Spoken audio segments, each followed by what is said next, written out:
Saya mulakan Tuan Kuasa penganjur kuliah secara online kita pada malam ini, dan seterusnya sahabat-sahabat, tuan-tuan puan-puan yang saya doakan secara keseluruhannya kita mendapat rahmat dan juga kasih sayang daripada Allah Subhanahu Wa Taala. Kita merafakkan setinggi rasa syukur atas izin Allah Subhanahu Wa Taala kita masih lagi dapat hidup di muka bumi Allah Taala sehingga saat ini, yang hal keadaannya perkara tersebut bukanlah berdasarkan kepada daya dan juga upaya daripada kita sebagai hamba yang lemah ini, dan juga nikmat yang paling besar yang wajar dan juga sebenarnya wajib untuk kita syukuri adalah sebenarnya nikmat untuk terpilih sebagai orang yang beriman, yakni dipilih sebagai orang yang berakidah dengan akidah yang benar, dan juga yang paling juga besar adalah dihimpunkan sebagai umat Nabi Muhammad sallallahu alaihi wasallam. Ini merupakan rezeki yang kebiasaannya ramai manusia kita sebagai orang yang lemah biasa terlupa tentang perkara tersebut, kerana kita dilalaikan mungkin dengan nikmat-nikmat yang sangkaan kita itu perkara yang penting dan juga besar bagi pihak kita. Hakikatnya perkara tersebut bukanlah menjadi keutamaan, kerana nikmat beriman dan juga nikmat untuk jadi umat Muhammad sallallahu alaihi wasallam itu adalah yang paling kita wajar dan juga sangat perlu diperhatikan dan diinsafi. Kita telah menyelesaikan kefaduan Ramadan, seterusnya telah pun kita selesaikan juga Allah Ta'ala merezekikan untuk kita merayakan Syawal, dan sekarang kita mengarahkan kepada Zulhijjah. Alhamdulillah dari sudut orang untuk mengerjakan haji telah pun kita sebutkan lebih daripada 50 KT saat ini, dan antara lain yang perlu kita buat persediaan daripada ibadatnya adalah ibadat korban, kerana itu ibadat yang besar. Sebelum mungkin saya nasihatkan di awal ni untuk kita semua ambil bahagian. Jangan kita termasuk dalam golongan yang diletakkan oleh Rasulullah seperti mana hadis yang diriwayatkan oleh Imam Daruqutni. Orang tersebut dia berkemampuan, ada kelapangan tapi tak laksanakan ibadat korban. Nabi SAW tidak mahu mereka menghadiri solat Aidil Adha ataupun menghampiri masjid Rasulullah, kerana sifat mereka berkira dan juga kita sebutkan ada sifat-sifat kedekut di situ, bakhil di situ, dan juga tidak mahu untuk mendapatkan ibadat yang besar dari sudut nikmat untuk didoakan oleh Rasulullah berkenaan dengan orang yang melaksanakan ibadat korban ni. So kita insya-Allah akan malam ni kita akan sambung pada pengajian pada muka surat 185. Seperti mana dalam kitab kita itu, penghujung perbincangan berkenaan dengan selepas daripada solat, iaitu selepas daripada amalan-amalan sunat selepas daripada mengerjakan sembahyang. Tuan-tuan, sahabat-sahabat, perempuan yang saya doakan, mudah-mudahan semua kita berada dalam rahmat Allah Ta'ala. Kita perlu tahu bahawa apabila imam telah pun beri salam ataupun kita memberi salam, solat telah pun berakhir. Ini perkara yang paling basic untuk kita tahu beza dia dulu. Okay, jadi bila imam bagi salam ataupun kita memberi salam, Assalamualaikum warahmatullahi, Assalamualaikum warahmatullahi. Apabila kita dah bagi salam, solat telah pun berakhir. Jadi satu benda yang penting untuk kita telusuri di sini adalah apa amalan ataupun apa yang kita nak buat lepas daripada sembahyang. Sebenarnya di zaman Nabi SAW ada beberapa perbincangan dan juga riwayat-riwayat menunjukkan amalan-amalan tersebut. Dia ada beberapa keadaan. Kalau solat berjemaah ada perbezaan dia, solat sendirian ada perbezaan dia. Cuma nak bagi penekanan, solat telah pun berakhir. Okay? Itu untuk bagi tahu dulu. Jadi kalau ada perkara yang kita buat yang membatalkan solat selepas daripada memberikan salam, ia tidak memberikan kesan di situ. Okay? Ia tidak memberikan kesan di situ. Cuma bila kita fokus pada perbincangan kitab kita, seperti mana ada pada skrin, kata pengarang, disunatkan melakukan perkara-perkara berikut selepas daripada sembahyang. Dengan maksud sunat yang dituntut untuk kita laksanakan dan dia mendapat pahala. Pertama adalah istighfar, zikir dan juga doa. Kata Imam Muslim dalam riwayat ni sini, apabila Nabi SAW selesai daripada solat baginda, baginda beristighfar kepada Allah, yakni memohon keampunan daripada Allah sebanyak 3 kali dengan Nabi membaca pada saat tersebut. Selepas daripada itu, Allahumma antas salam wa minkas salam tabarakta ya zal jalali wal ikram. Ini benda yang menarik. Baik, sebelum kita huraikan di situ, lepas Nabi solat, Nabi akan istighfar, kata pengarang. Seperti mana hadis sahih riwayat Imam Muslim tadi. Satu persoalan yang saya nak kemukakan ataupun kita nak timbulkan perbincangan. Kenapa nak istighfar? Kenapa nak minta ampun daripada Allah sedangkan kita baru lepas daripada solat? Kenapa kita nak minta ampun? Kita kan baru lepas semayang. Kan orang semayang ni kita sebutkan orang yang sebenarnya membesarkan agama, menaikkan syiar-syiar agama. Dan juga dalam solat pelbagai fadilat, termasuk juga kita berdoa, dah istighfar dah pun dalam solat dan sebagainya. Tapi kenapa masih nak istighfar lepas sembahyang? Ini benda yang penting untuk kita faham. Bukan sahaja kita buat supaya kita dapat penghayatan di situ kenapa kena istighfar dan kenapa Rasulullah pun istighfar. Jadi kata para ulama adalah istighfar itu menggambarkan rasa kerendahan hati kita selepas daripada kita mengerjakan ibadat yang besar ini, persembahan di depan Allah Azza wa Jal, kita risau takut di sana adanya kekurangan, kesalahan, keaiban yang ada dalam solat kita tadi. So kita dah perform dengan sebaik mungkin, tetap juga kita nak minta keampunan kerana pastinya ada kelalaian di situ. Lemahnya kita sebagai manusia, lemahnya kita sebagai umat pada saat akhir zaman ini, luar solat kita lupakan Allah Azza wa Jalla. Cuma dalam solat pun adakah kita dapat untuk fokus semua untuk Allah Azza wa Jalla? Ini benda yang penting. Silap-silap mungkin ada orang diuji Allahu Rabbi, mudah-mudahan Allah Ta'ala ampunkan, dalam solat lebih lupa Allah Ta'ala. Kepada yang lain kita ingat. Jadi di situ antara hikmah kenapa lepas solat sunat untuk istighfar. Nabi buat 3 kali. Okay, itu dihuraikan. So bila kita faham kenapa nak istighfar, bukan sahaja je sebab kita nak mohon keampunan kekurangan yang ada dalam solat tadi. Tapi tak boleh menampung kalau solat tadi dah batal. Itu tak boleh lah. Tak boleh dah digantikan dengan istighfar. Cuma kita nak sebut dari sudut kelalaian, dari sudut kita gopoh, dari sudut kita tak ingat apa benda yang kita baca, tak faham dan sebagainya. Kita ingat pada perkara yang lain. Sebab itu kita minta istighfar. Tapi Nabi istighfar 3 kali sahaja, kata Imam Muslim. Seterusnya Nabi baca ni, Allahumma antas salam wa minkas salam tabarak ya zal jalal tabarakta ya zal jalali wal ikram. Ni dalam riwayat yang sahih. Ya Allah, hanya pada engkau dari sudut kesempurnaan kesejahteraan salam ini, seterusnya daripada Allah Subhanahu wa taala juga keseluruhannya, maha suci Allah, kita puji di situ, dan Tuhan yang memiliki kebesaran dan juga kemuliaan. Doa ini memang Nabi baca. Okey, sebab itu kita dapat lihat hari ini yang dibuat di masjid kita ataupun yang kita hafal tu sebenarnya ada dalilnya, dan juga ada kita sebutkan dalil sama ada secara khusus ataupun secara umum. Yang kedua tadi disebut disunatkan untuk istighfar, yang kedua adalah disunatkan untuk berzikir dan juga berdoa. Ini sebenarnya benda yang boleh buat dan sunat untuk buat lepas semayang, tak kira semayang fardu ataupun semayang sunat. Cuma kalau kita tak sempat, ulama sebutkan paling tidak kita istighfar 3 kali, kita beredar. Ataupun membaca Allahumma a'inni ala zikrika wa syukrika wa husni ibadatik, kita beredar. Seboleh mungkin, jangan lepas solat bagi salam, terus kita bangun. Seboleh mungkin.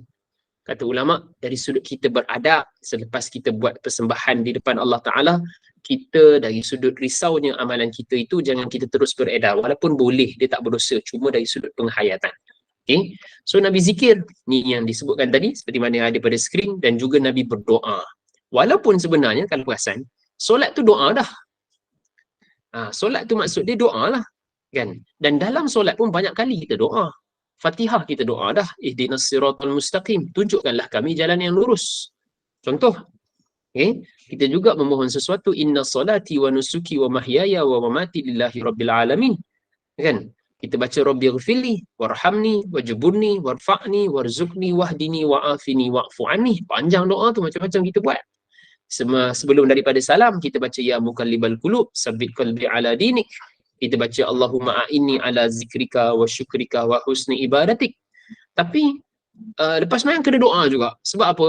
Kita nak sebutkan di sana kerana ada perbincangannya yang Nabi SAW menunjukkan perkara tersebut, dan ini satu perkara yang penting. Paling tidak kita berdoa sedikit selepas daripada kita solat, walaupun dalam keadaan kita sibuk, tapi tak semestinya dalam atas sejadah, atas tikar sembahyang kita. Boleh saja dilaksanakan dalam kereta dan seterusnya. Ini penting untuk kita buat. Sibuk macam mana pun, seboleh mungkin amalan ni kita laksanakan supaya dia sebati dengan diri kita. Ini benda yang paling penting. Amalan biar sampai peringkat dia sebati dengan diri kita. Allah Ta'ala rezekikan rasa tenang dengan amalan tersebut. Bila tak buat, kita rasa satu kegundahan. Jadi itu tandanya dia dah bergelumang di dalam jantung hati kita, urat nadi darah kita.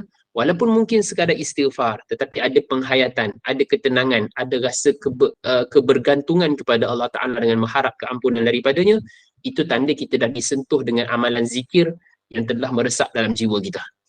So, walaupun kita sedia maklum istighfar tak semestinya lepas solat, antaranya pada waktu sahur, itu perkara yang penting. Lepas tu ketika ini, kalau sebagai contoh kita nak meminta hujan, jelas dalam Al-Quran disebutkan dalam surah Nuh sebagai contoh. Fadilat yang lain, kalau tak semestinya pada peringkat solat, untuk istighfar bagi orang yang tidak direzekikan anak ataupun lambat dikurniakan anak, istighfar. Dalam surah Nuh disebutkan perkara itu.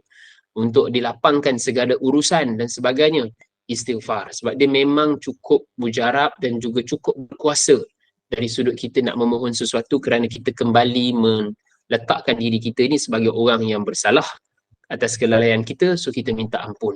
Ini benda yang penting tuan-tuan. Jangan buat lepas mayang je. Apa keadaan pun astaghfirullah. Apa keadaan pun astaghfirullah. Ulang sebanyak mungkin. Dan ia akan hadir dengan sebarang kita sebutkan yang terbaik yang Allah Ta'ala akan rezekikan kepada kita. Paling tenang adalah, paling penting adalah untuk rasakan ketenangan. Dan paling afdal kalau ditanya, istighfar yang paling afdal adalah Sayyidul Istighfar. Allahumma anta rabbi la ilaha illa ant, dan seterusnya itu. Dalam riwayat, Nabi SAW minta supaya dibaca pada waktu malam, pada waktu pagi dan juga pada waktu petang.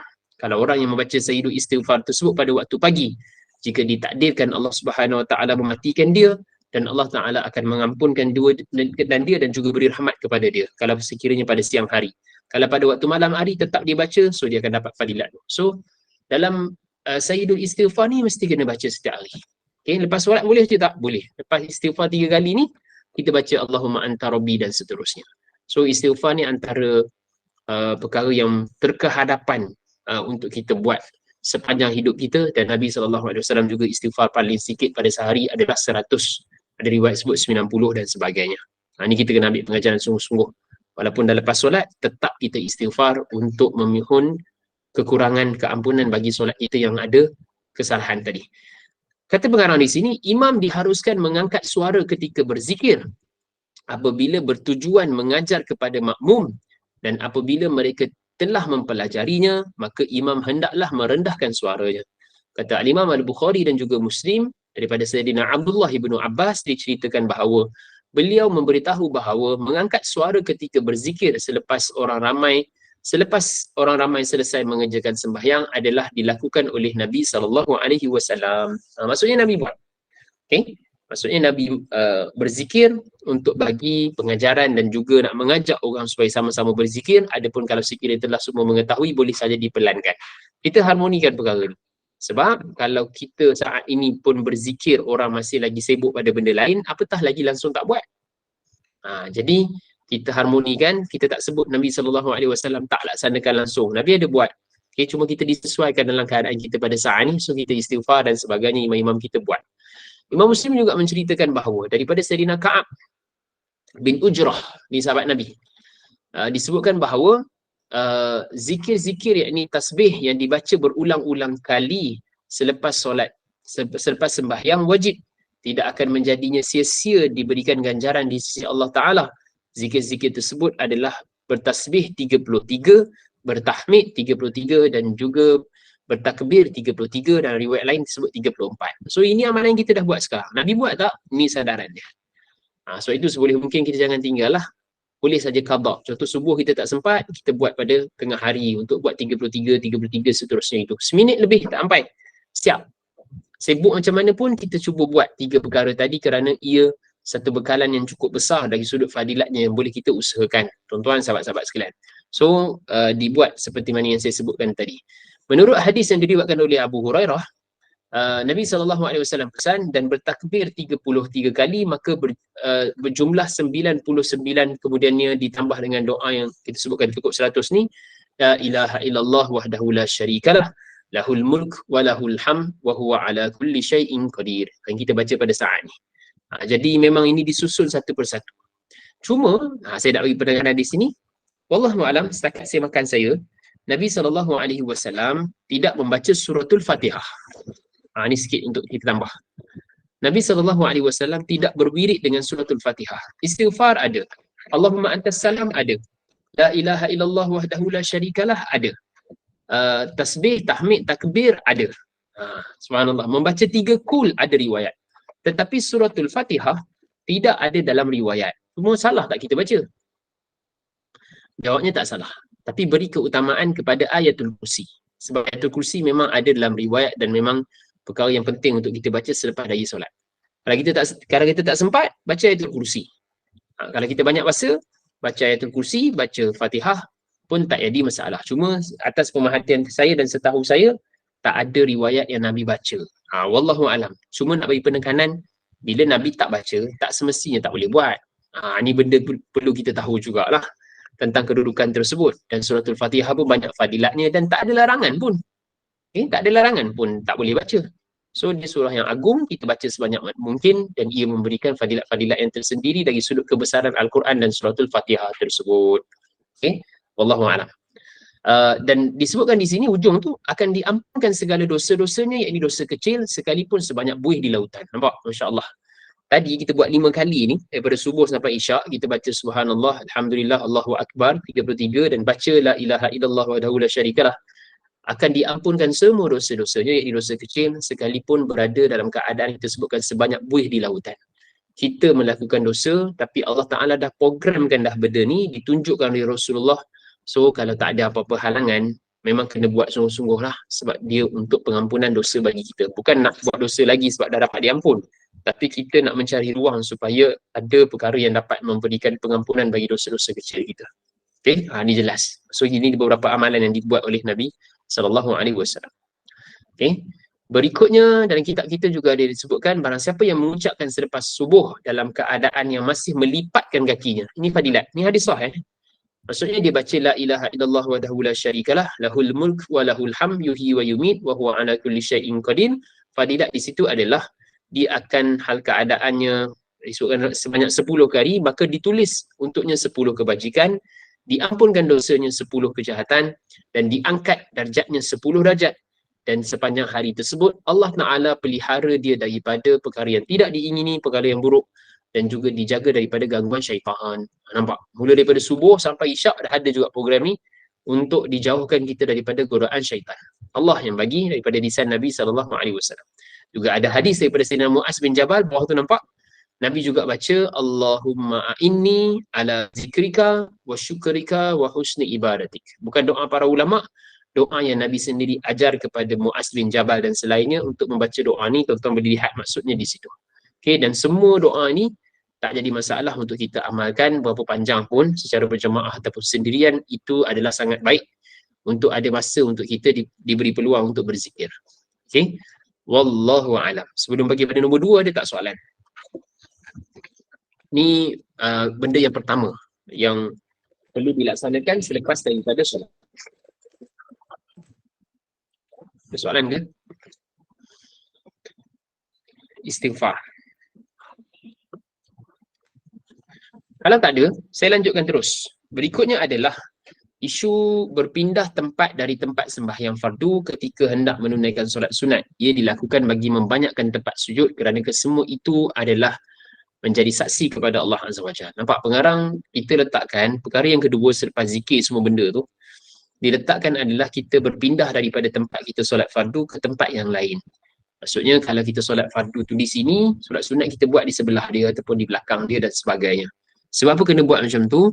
Supaya disebutkan oleh ulama' di sini adalah untuk menjadikan saksi tempat sujud itu adalah tempat-tempat yang kita dah sujud untuk diletakkan sebagai ganjaran pahala kepada Allah Ta'ala. Lebih banyak kita tempat kita sujud, maka lebih dekat seseorang itu dengan Allah Ta'ala. Ini jelas kan, disebutkan di sini. Yang afdalnya adalah apabila dia sembahyang fardu di masjid, maka sembahyang sunat dilakukan di rumah. Ditambah lagi, dibuat solat fardu dan juga solat sunat dilaksanakan di rumah. Cuma dilaksanakan di rumah ni ikut kesesuaian. Dalam hadis memang Nabi solat dalam rumah, cuma rumah Nabi bersekali dengan masjid Nabi. Cuma kita lihat berdasarkan kepada kesesuaian. Okey.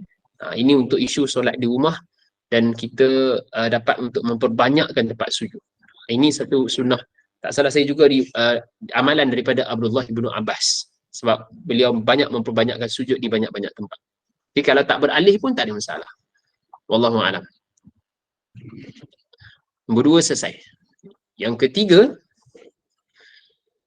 okey. Imam Bukhari riwayatkan. Boleh tengok juga di sini. Ini juga hadis sahih, tuan-tuan. Okey. Imam Bukhari riwayatkan atas dia nombor 2. Okey. Disebutkan di situ, sembahyanglah kamu wahai manusia di rumah-rumah kamu, sesungguhnya sembahyang yang lebih afdal adalah sembahyang di rumahnya, maaf saya, kecuali sembahyang yang diwajibkan. Ini seruan kepada orang lelaki. Okay, ini seruan pada orang lelaki. Nabi SAW solat di rumah sebab rumah Nabi memang dekat dengan masjid. Kita lihat berdasarkan kepada kesesuaian. Cuma ditambah dengan fadilat orang yang menunggu-nunggu waktu solat tersebut, dan seterusnya kita katakan orang yang memperbanyakkan sujud dan sebagainya, ini ada fadilat-fadilat yang tersendiri. Dan ada di bawah tu Imam Muslim menceritakan bahawa apabila seorang hamba kamu telah selesai sembahyang di masjid, maka dirikanlah sembahyang di rumahnya. Nampak? Nak membanyakkan waktu sujud. Tadi di masjid, kemudian kita di rumah pun kita buat. Sesungguhnya Allah menjadikan diri dari sembahyang itu semuanya dari sudut kebaikan. Okay? Itu satu perkara yang penting. Dan kita dah mengaji juga sebelum ni, kalau dah solat fardu di masjid, balik rumah nak solat fardu sekali lagi untuk ulangan disebabkan nak bantu ahli keluarga, tetap juga boleh dengan syarat dilaksanakan secara berjamaah. Itu antara lain faedah bagi kita dapat dari sinilah. Yang ketiga, apabila mereka, yakni kaum lelaki, solat di masjid dan di belakang mereka terdapat golongan wanita, maka disunatkan kepada kaum lelaki agar tetap duduk di tempat mereka sehingga golongan wanita itu meninggalkan tempat mereka. Nampak? Ni adab. Kita sekarang ni memang bercampur dah lah. Masjid bercampur dan sebagainya. Lepas mayang pun orang dah bercampur. Subhanallah, sebenarnya adab ni adalah tunggu sehingga orang perempuan keluar terlebih dahulu dan baru orang lelaki keluar. Ini sebenarnya ada dalam sunnah. Tengoknya ada hadis, apabila golongan wanita di zaman Rasulullah selesai melakukan solat yang diwajibkan, mereka bangun tinggalkan tempat solat, sedangkan Rasulullah bersama dengan para sahabat tetap berada di situ. Okay, dahulukan golongan wanita, kemudian baru golongan lelaki. Ini maksudnya selepas daripada solat, tengok aturan itu. Jangan sampai bikat langgar lalu depan orang dan sebagainya. Okay. Berikutnya kata Ummu Salamah dalam riwayat ni, kata beliau, apabila Nabi SAW memberi salam, maka kaum wanita bangun. Nampak? Kaum wanita bangun, baginda sehingga selesai bagi salam, dan baginda duduk sebentar di tempat duduk baginda sebelum daripada Nabi berdiri. Ini riwayat. Maksudnya daripada subhanallah, Nabi sendiri menekankan perkara ini. Okay? Wallahu alam. Cuma bagi penekanan bagi orang yang tak mampu, maka dia boleh sahaja keluar daripada situ tanpa amalan-amalan yang lain pun tak ada masalah. Okay, ini amalan sunat selepas daripada solat. Ada tambahan kalau yang lain? Jawabnya memang ada. Zikir-zikir yang lain tetap juga ada. Laksana secara berjemaah ataupun sendirian, dua-dua boleh. Tapi jangan sampai tingkat kita berzikir terlampau kuat sehingga orang yang masih lagi solat di belakang yang terganggu. Ini juga jadi isu lah. Okay. Wallahu'alam. Ada hadis yang lain berkenaan dengan ayatul kursi tadi, baca lepas solat. Dalam kitab saya ni, man qara'a ayatul kursi wa qul huwallahu ahad duburu kulli salatin maktubatin lam yamna'hu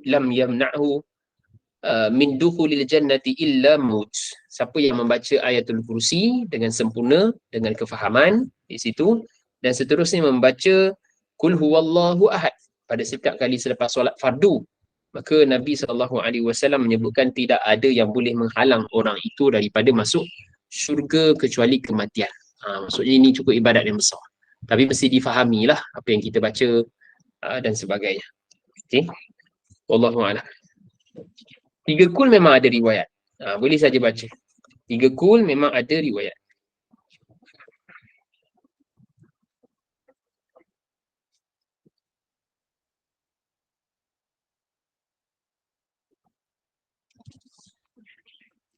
Okey, kalau tak ada kita boleh lanjutkan. Kalau tak ada soalan, kita lanjutkan sikit lagi. Bab berikutnya, bab berkenaan dengan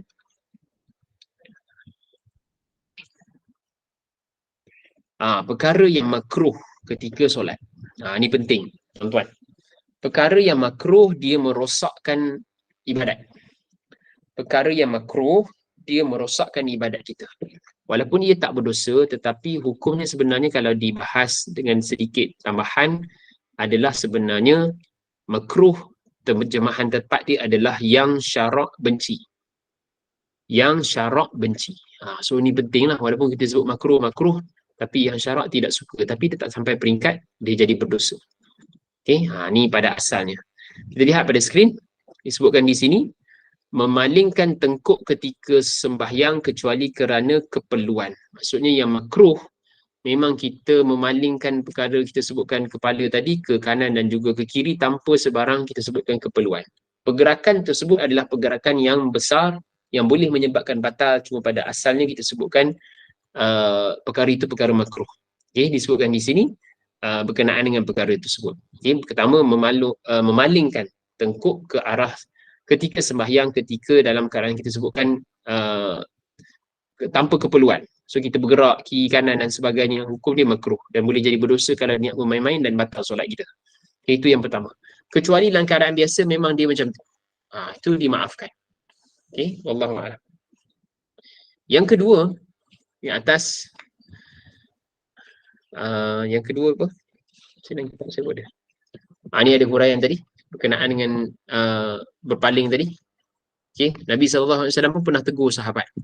Orang yang buat seperti itu, maksudnya solat dalam keadaan tak sempurna, Nabi tegur. So kita pun boleh bantu atas perkara tersebut untuk perkara ni. Ini makruh. Yang kedua adalah mengangkat pandangan ke atas. Bila solat, tengok ke atas. Hukum dia makruh. Okay, hukum dia makruh. Cuma kalau berdoa boleh. Tapi bukan kita sebutkan kita memohon dengan Allah Ta'ala yang berada di langit. Bukan macam tu. Tapi dari sudut perihal adab kita meminta. Okay, disebutkan dalam hadis ni, apakah gerangannya kaum-kaum yang mengangkat pandangan mereka ke atas ketika sembahyang. Kemudian baginda Nabi SAW menyambung lagi, sama ada mereka berhenti daripada demikian ataupun disambar pandangan-pandangan mereka. Dengan maksud di sini perbuatan itu Rasulullah larang lah. Tengok kiri dan kanan dan sebagainya, tengok ke atas. Itu perkara yang dimakruhkan. Sebab tempat untuk ni adalah tempat sujud. Yang ketiga adalah kita menyelat-nyelat ataupun bermain dengan rambut sendiri, ataupun kita membetulkan baju dan sebagainya, semua itu makruh. Kecuali dia uzur. Okay? Kecuali dia uzur. Ini perkara yang sangat penting untuk kita perkemaskan. Yang keempat adalah sembahyang ketika makanan yang telah dihidangkan, maka kita sebutkan dia solat dalam keadaan orang dah hidang makanan. Hukum dia makruh, kecuali waktu dah nak habis. Okay? Tapi kalau antara nak dapatkan fadilat solat berjamaah dengan perkara ini menjadi keutamaan. Okay? Itu maksud dia. Tak perlu saya urai panjang lah. Yang keenam adalah sembahyang dalam keadaan yang terlampau mengantuk.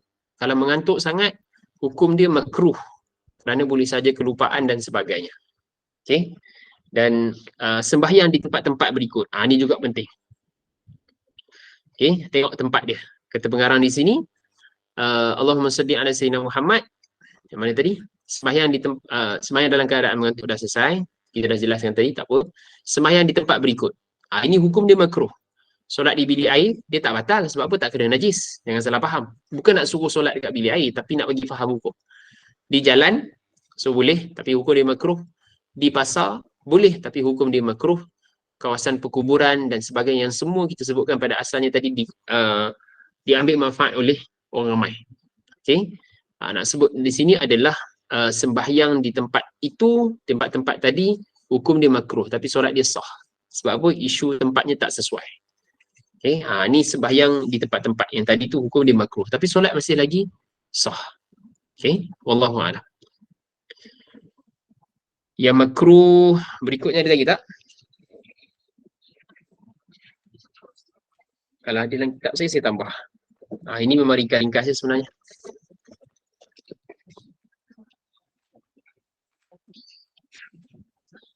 Kalau ada soalan boleh tanya. Sekejap, saya tengok dalam kitab saya ada tambahan.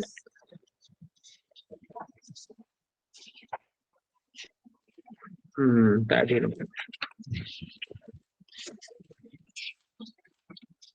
Ustaz, kalau kita semayang, contoh semayang Jumaat, kita di belakang, tapi masa khutbah kan orang duduk. Kita dah start nak solat tu, kebanyakannya saf banyak kosong depan. So kalau kita dah siap takbiratul ihram, kita boleh berjalan tapi jangan lebih 3 langkah untuk nak penuhkan balik saf di depan. Itu dibolehkan kan Ustaz? Okey. Ini ada kaitan. Soalan yang baik. Subhanallah. Apakah hukum bagi makmum bergerak ke hadapan apabila saf hadapannya telah pun kosong ataupun tak disempurnakan? Pertama, saya nak suka pergi pada perkara yang asas. Sebenarnya isu dalam keadaan ni, dia kalau solat berjemaah depan kosong, sebenarnya dia merapat ke tengah terlebih dahulu sebelum orang belakang. Okay, merapat ke tengah terlebih dahulu. Dari sudut orang yang memajukan ke hadapan itu, orang yang merapat terlebih dahulu ke soft itu, maksudnya rapat ke tengah. Siapa yang paling hampir di tengah, so dia rapat. Okay, tapi kalau orang yang belakang, maka dia boleh tak untuk jalan ke hadapan? Jawabnya boleh. Tak semestinya 3 langkah, tapi kita sebut 3 langkah itu hal keadaan yang dilaksanakan secara tertib supaya dia tidak termasuk dalam kategori dia bergerak dalam keadaan yang dia berjalan pada waktu tersebut. Okay, jadi boleh sahaja soft di depan tu kita majukan, tapi dalam masa yang sama sebenarnya bila khatib turun dan sebagainya, bagi masa kepada jemaah untuk isi soft. Boleh maklumkan kesempurnaan soft macam mana, merapat ke tengah dan sebagainya. Itu yang saya boleh komen. So memang boleh gerak ke depan, tapi bukan berjalan lah. Kita gerak satu persatu dari sudut tertib yang seperti mana kita dah biasa amalkan perkara tersebut. Wallahu'alam. Menjawab soalan ke? Menjawab, Ustaz. Terima kasih, Ustaz. Jadi, kalau kosong depan, kita orang memang tak nak, kita boleh ke depan, memang betul-betul tempat kita, maksudnya lurus je, kita bergerak ke depan. Kita dapat pahala dari sudut menyempurnakan soft tadi. Kita dapat pahala menyempurnakan soft tadi. Memang bila solat Jumaat, memang biasa jadi macam tu. Lebih-lebih lagi kalau imam akan takbir awal, jadi lagi masalah. Maksud saya, yang belakang tak selesai lagi. Sampai peringkat yang di bahagian belakang soft tak penuh, sampai peringkat banyak sangat soft yang tak penuh itu. Banyak lompong-lompong, Ustaz. Banyak lompong-lompong. Ya, betul. So memang orang yang ke belakang ni fadilat soft mereka luput. Solat mereka sah. Okay, fadilat soft mereka luput kerana kelompongan tersebut. Jadi sebab, tapi kita kena faham, khatib tak boleh tunggu tempoh masa yang lama. Sebab tu kalau boleh dia akan sebut dah, tuan-tuan masuk dalam soft yang utama, masih lagi ada ruang kosong dan sebagainya. Dia tak boleh tunggu sampai lama sangat. Sebab antara khutbah dan juga takbiratul ihram Jumaat tidak boleh ambil tempoh masa yang terlampau lama. Itu syarat dia. Jadi kita nak beri penekanan di situ untuk elakkan kelompongan tadi. Semua jemaah dan juga ni pun kena bagi kerjasama, penuhkan saf hadapan dan sebagainya. Kalau ada kosong, merapat ke tengah. Siapa yang merapat ke tengah itu yang paling betul. Bukan kalau hujung sebelah kiri yang kosong, semua bergerak ke belah kiri. Dia bukan macam tu, dia merapat ke tengah.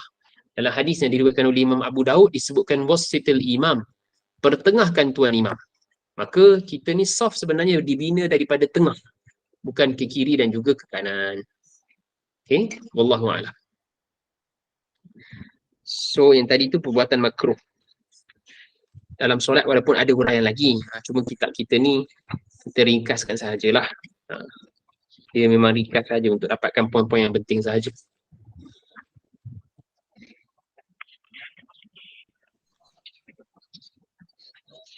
Ustaz, satu soalan Ustaz. Sila tuan. Apa nama, mungkin bab ni dah terlepas, saya nak minta ulang sikit lah untuk ulangan saya. Boleh, boleh. Dapat mengatakan, sebab baru-baru ni Perlis Jabatan Agama keluarkan kenyataan bahawa kita sujud dianjurkan untuk turun tangan dulu. Dan Allahu Rabbi. Agama lain benda ni tak dipandang sedetail itu. Okey. Pendapat mana yang lebih rajih lah, sama ada turun dulu atau turun tangan dulu. Sebab berdasarkan pembacaan saya, ulama-ulama moden macam bin Baz semua lebih berpegang kepada turun tangan dulu. Masya-Allah. Dia sabit unta turun. So saya macam tak tahu. Banyak macam kita ni akhi. Macam tu kan. So kita macam ada confuse sikit lah kat situ. So nak minta pandangan dari segi pendapat tersebut. Yang kedua nak tanya juga pasal Al-Fatihah tadi.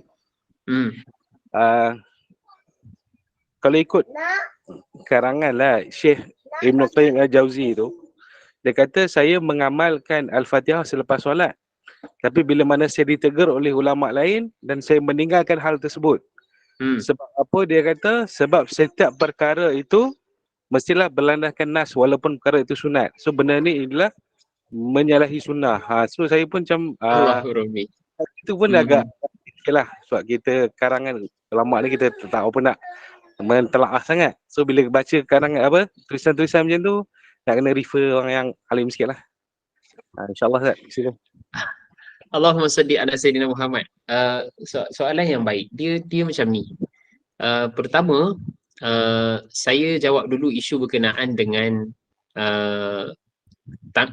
sujud tadi. Okey. Seperti mana yang akhi sebutkan, ada pihak-pihak tertentu sebutkan turun tangan dulu, ada yang sebutkan turun lutut dulu dan sebagainya. Kedua-dua itu ada dalil. Okey, kedua-dua itu sebenarnya ada dalil. Jadi sebenarnya kita kena faham, bila ada dalil, kita kena lihat apa yang disyarahkan oleh para ulama. Itu satu isu. Yang kedua, atas kemampuan kita, adakah mampu untuk kita menilai syarahan itu semata-mata dengan ilmu yang kita ada? Mampu tak kita faham berdasarkan kepada apa yang dihuraikan tersebut? Jadi sebab itu sebenarnya kita berpegang kepada apa yang menjadi pegangan kita dalam mazhab kita. Nak lihat kepada dalil, boleh, tetapi adakah kita cukup kemampuan untuk melihat kepada dalil tersebut? Saya ringkaskan sahaja, kedua-duanya ada dalil, kita tak menyalahkan antara satu sama lain, dan darjat kedua-dua perkara tersebut pun ulama bahas panjang. Okay? Jadi memang ulama berselisih pendapat, adakah yang menjadi keutamaan adalah turun lutut dahulu ataupun tangan dahulu. Dalam pandangan mazhab Syafi'i, yang menjadi keutamaan adalah kita turun lutut terlebih dahulu. Okay? Itu je saya nak bahas. Adapun kalau sekiranya orang itu nak turun tangan terlebih dahulu, ia tidaklah menjadi kesalahan. Cuma menjadi satu kelompongan apabila dia bercampur-campur dari sudut apabila dia solat niat diikut mazhab Syafi'i, turun tadi pun walaupun dia bukan kita sebutkan rukun tapi ikut pada pendapat mazhab yang lain, dia jadi masalah. Masalah sebab apa? Masalah dari sudut ketidakaturan kita mengikut kepada apa yang kita amalkan itu berdasarkan kepada neraca yang ulama dah bagi. Jadi kalau sekiranya kita dah ikut berdasarkan pada pendapat mazhab Syafi'i, kita ikut secara keseluruhan kerana semua itu ada dalil dan semua itu kita sebutkan telah dibahaskan dan diharmonikan oleh para ulama. Itu mudah untuk kita faham. Dan sikit saya nak tambah di situ, bila kita membaca, sebenarnya kita perlu ada disiplin, kaedah kita membaca. Ada metod yang tersendiri. Ada yang kita boleh baca dan kita boleh amalkan, ada yang kita baca, kita perlu semak semula. Okey? Lambakan rujukan yang ada pada saat ini, kita perlu awasi perkara tersebut. Sebab kadang-kadang kita disebabkan mungkin kelemahan kita dan kegopohan kita, kadang-kadang kita baca dan kita rasa macam yang lain kita salah, yang ini saja betul, yang ini betul, yang lain salah, ini saja betul dan sebagainya. Itu bukan sifat orang yang berilmu. Kaedahnya adalah kita dirujuk kepada orang alim ulama, lihat dengan penuh insaf dan harmonikan perkara tersebut. Kadang-kadang dengan lambakan ilmu yang kita ada ni, disebabkan kita baca terlampau banyak, kita ada di gangguan perkara tersebut, kita nak mengatakan ini yang paling tepat, ini tak tepat dan sebagainya tanpa sandaran ilmu yang sebenar. Okay, itu yang saya nak bahas. Yang ketiga, isu berkenaan dengan yang tadi, Allahumma salli ala Sayyidina Muhammad, bacaan suratul Fatihah. Ya betul, memang tak ada dalam riwayat. Okey, memang tak ada dalam riwayat. Atas semakan saya pun saya tak jumpa. Wallahu a'lam. Kalau ada di kalangan kita jumpa boleh kongsikan. Saya pun tak tahu kalau ada riwayat tersebut. Cuma nak beri penekanan, sekali lagi, hukum asal pada perbuatan yang kita sebutkan bacaan Al-Quran, pada bila-bila masa pun kita boleh baca. Pada bila-bila masa pun kita boleh baca. Kecuali pada waktu yang dilarang. Adakah bacaan suratul Fatihah selepas daripada kita sebutkan solat, Nabi SAW melarang perkara tersebut ataupun ada pengkhususan yang dilarang? Jawabnya tidak ada. Maka kita baca disebabkan Al-Quran, kita baca disebabkan suratul Fatihah, surah yang agung dan ada fadilat-fadilat yang tersendiri. Okey, jadi itu tidaklah menjadi satu larangan. Adapun kalau sekiranya orang tidak mahu membaca, dia tidak menyalahkan bagi orang yang membaca, bagi orang yang membaca pun tidak menyalahkan bagi orang yang tak membaca. Jadi dia mudah je benda ni. Selagi mana tidak ada larangan, maka ada disiplinnya untuk meluruskan. Tapi kalau sekiranya ada larangan pun, ada larangan-larangan adab, ada larangan-larangan makruh, ada larangan-larangan haram. Jadi ini kita kena faham tu disiplinnya. Maka saya tetap untuk letakkan bahawa perkara itu tak diharmonikan dan lihat berdasarkan kepada perbahasan ulama muktabar tentang perkara tersebut. Dari sudut disiplin menilai para ulama ataupun kita sebutkan mengambil pendapat ulama pun ada dalam perkara itu. Okey, ini benda-benda sunat. Kalau benda-benda yang lebih ekstrim pun ada juga.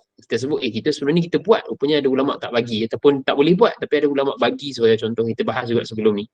Jadi saya lebih cenderung untuk harmonikan perkara tersebut, sahabat-sahabat. Wallahu a'lam. Khalas. InsyaAllah. Allahu Rabbi. Ada yang lain?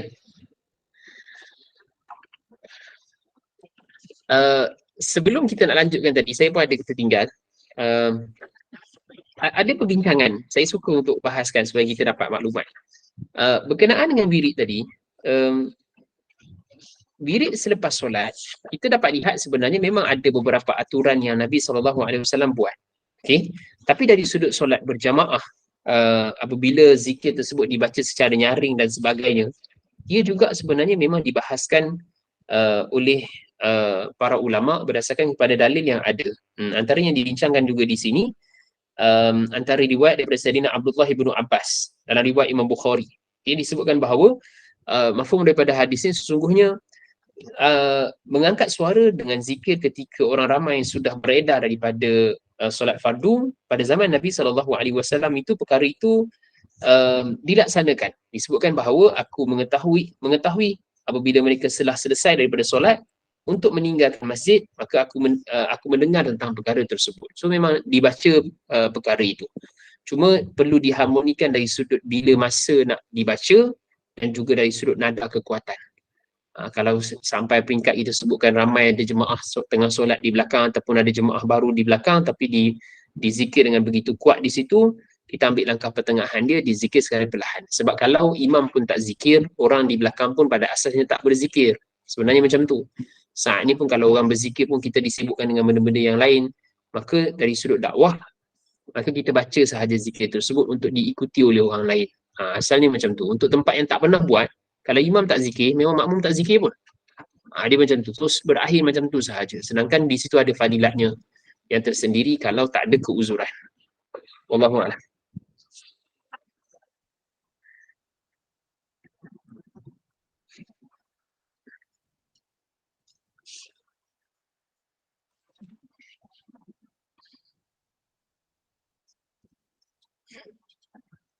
Ada riwayat juga Nabi SAW memang mengangkat tangan berdoa selepas daripada solat subuh. Ada riwayat sahabat nampak tentang perkara tersebut.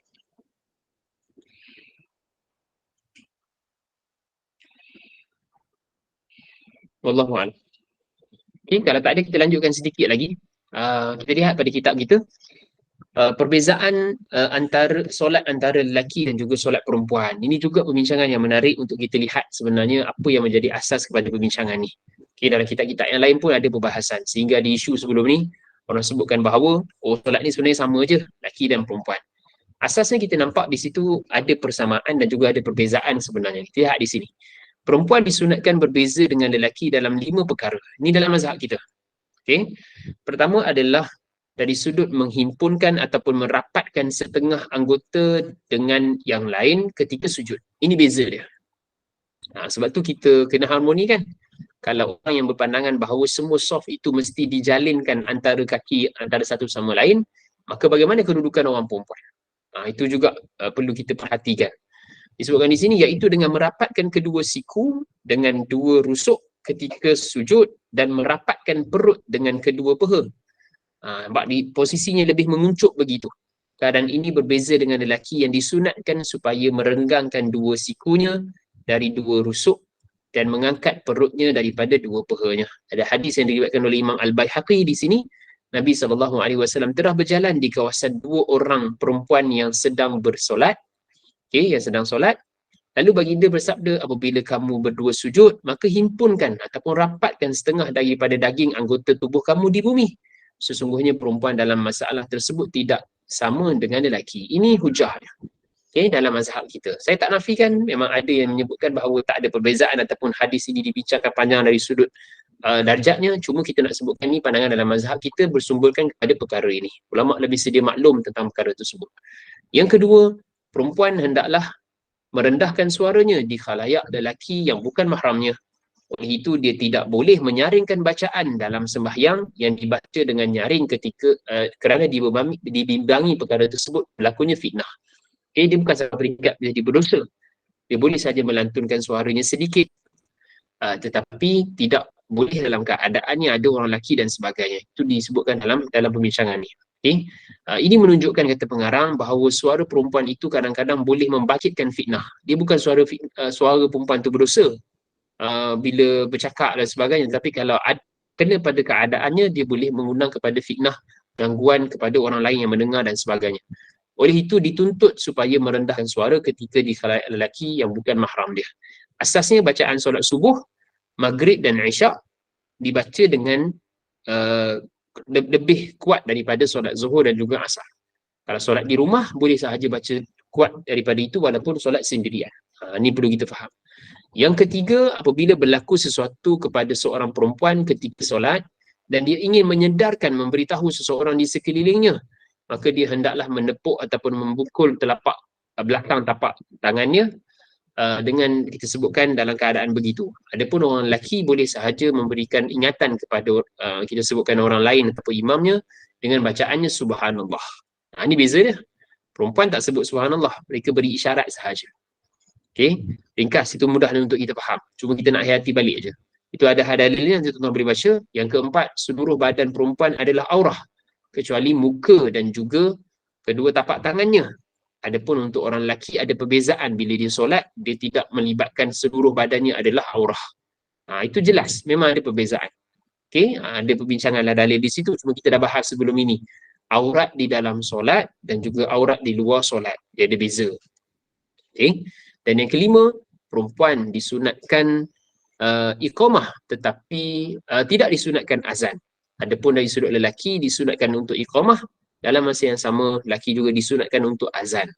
Ini perbezaan yang kita sebutkan secara jelas dalam 5 perkara yang asas antara lelaki dan perempuan yang menjadi apa yang kita amalkan pada saat ini. Okay? Kita tak katakan solat tersebut secara keseluruhannya adalah sama antara lelaki dan perempuan. Okay? Wallahu'alam. Ini saya rasa saya tak perlu huraikan panjang lah. Sebab asasnya kita dah faham tentang perkara tersebut. Tapi mana yang bersalahan dengan perkara yang membatalkan solat dan juga perkara yang rukun, maka kita sebutkan perkara itu yang perlu diberi keutamaan.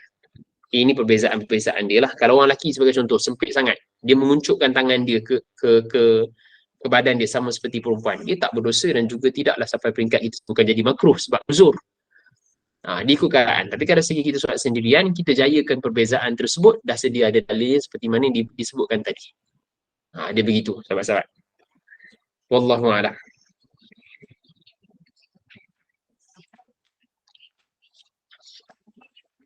Ada soalan?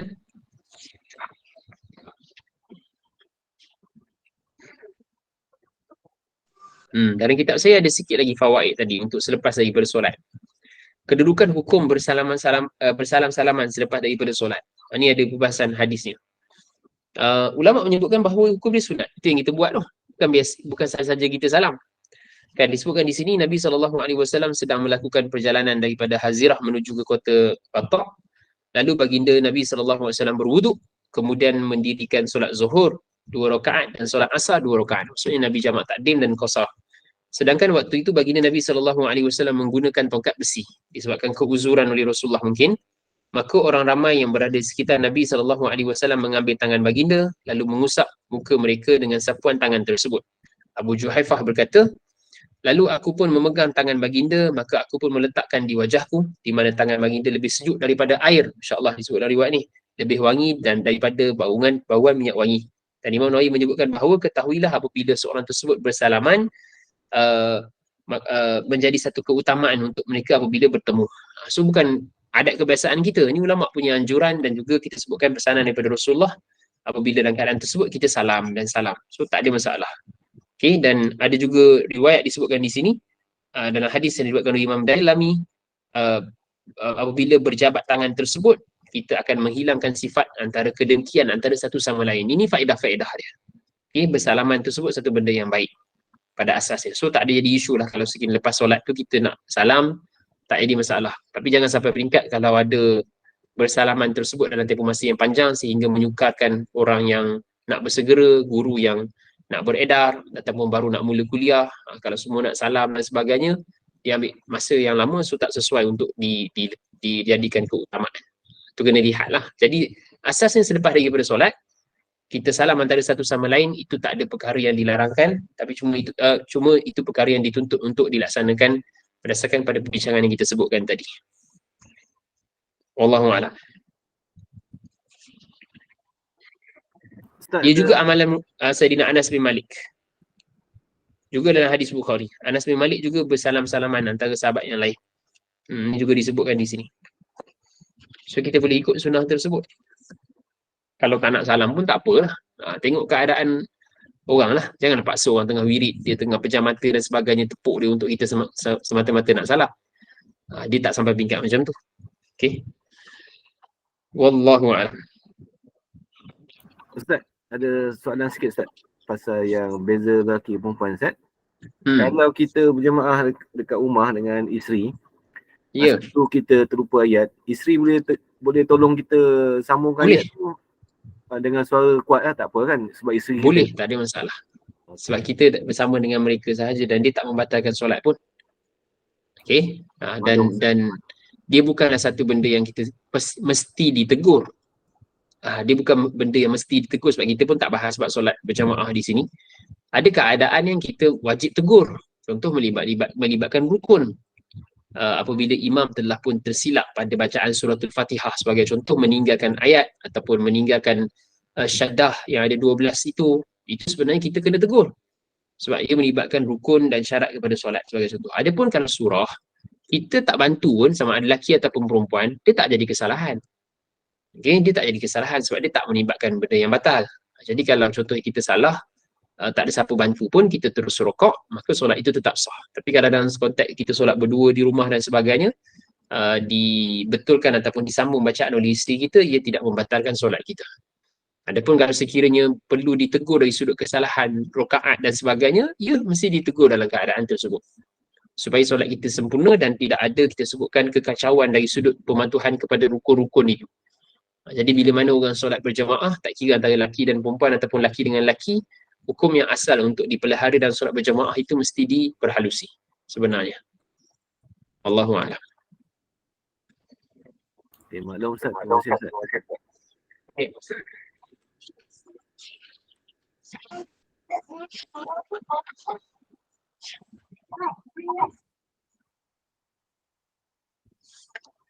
Ada soalan lain? Soalan Zat, apa nama media sosial ni biasalah Zat, kadang-kadang kita duk layan Instagram ke Facebook ke apa kan. Saya Ustaz-ustaz media sosial ni, so saya just nak kita biasalah kita confuse, kita tanya pada yang pakar lah. Saya tak pakar. Ada satu riwayat, dia cakap mengangkat tangan berdoa selepas solat, kemudian menyapu ke muka adalah satu riwayat palsu. Maknanya dia kata hadis maudhu'. So maksud kata kita sepatutnya tidak menyapu muka selepas berdoa. So minta komen sikit tu. Kita pun pening kan dengar. Tu. Pertama, saya nak sebutkan sekali lagi dari sudut disiplin kita mengambil ilmu ni sebenarnya kena ada. Saya mohon maaf. Maksudnya kaedah kita mengambil ilmu ni mesti dengan cara yang betul, dengan kita sebutkan guru yang betul, rujukan yang betul dan juga adab yang betul. Tak menjadi kesalahan untuk kita ambil manfaat daripada media sosial kita. Tetapi macam saya sebutkan tadi, lampakan orang yang memang nak bercakap ataupun kita sebutkan perkara-perkara yang menjadi sebenarnya tak jadi isu, tapi jadi isu bila dibentangkan kepada orang awam ataupun kita sebutkan dibentangkan dengan kaedah yang salah. Maksudnya kaedah yang kurang tepat. Wallahu alam, saya tak tahu berkenaan dengan riwayat yang menyebutkan bahawa kalau kita berdoa selepas daripada salam sapu muka ni adalah hadis tersebut adalah hadis yang palsu dan sebagainya. Saya kena semak balik. Cuma ada riwayat Nabi SAW memang menyapu muka di situ, mengangkat tangan dan sebagainya. Itu antara ada amalan yang dilaksanakan oleh Nabi SAW. Jadi kita dalam keadaan ini saya katakan macam saya sebutkan tadi, perlu diharmonikan antara perkara tersebut dan mesti diambil daripada jaluran yang betul. Tidak boleh daripada satu pihak yang menyatakan semata-mata perkara tersebut maudhu', dan kita katakan benda itu mutlaknya maudhu. Sebab juga itu pun ada disiplin dia. Saya pun kalau orang awam tanya, maudhu tu sebenarnya apa sebenarnya yang kita faham? Kalau sebut daif sebagai contoh, daif apa yang kita faham? Kan? Kalau kita sebutkan hadis tersebut hadis yang mungkar sebagai contoh, apa yang kita boleh faham di situ? Jadi dia perlukan disiplin. Sebenarnya apa yang telah diletakkan oleh garis panduan para ulama yang muktabar, saya sebutkan sekali lagi, sebenarnya telah pun lengkap. Kita sebagai orang awam ikut sahaja, dan juga kita lihat berdasarkan kepada dalil yang asas, fas'alu ala zikri in kuntum la ta'lamun, dan kita berdoa pada asasnya kita dapatkan guru yang betul, disiplin ilmu yang betul supaya kita terselamat. Memang akhir zaman ni memang macam tu. Kita asasnya nak bagi orang amal, bukan kita nak bagi orang tak beramal. Dan seterusnya bila orang beramal, kita nak sulami amalan tersebut dengan ilmu, bukan ikut-ikutan semata-mata.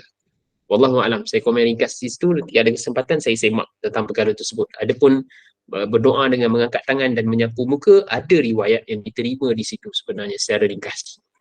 Okey, wallahu alam. Baik, terima kasih atas pencerahan Ustaz. Saya insya-Allah. Ada yang lain? Kalau tak ada, sikit je saya nak pesan. Allahumma salli ala sayyidina Muhammad, bukan berkaitan dengan solat, untuk sahabat-sahabat yang melaksanakan ibadat korban khususnya, sebab ada isu yang ditanyakan kepada saya beberapa hari ini juga berkenaan dengan akad kita berwakil kepada pihak pengurusan. Penekanan yang saya nak berikan adalah kita mesti mengetahui bahawa harga binatang korban dan juga harga pengurusan ia benda yang berbeza.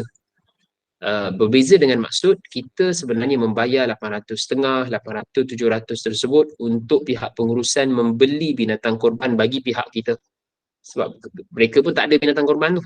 Maksudnya kita berwakil pada mereka untuk membeli binatang korban berdasarkan kepada syarat korban, kita serahkan pada mereka.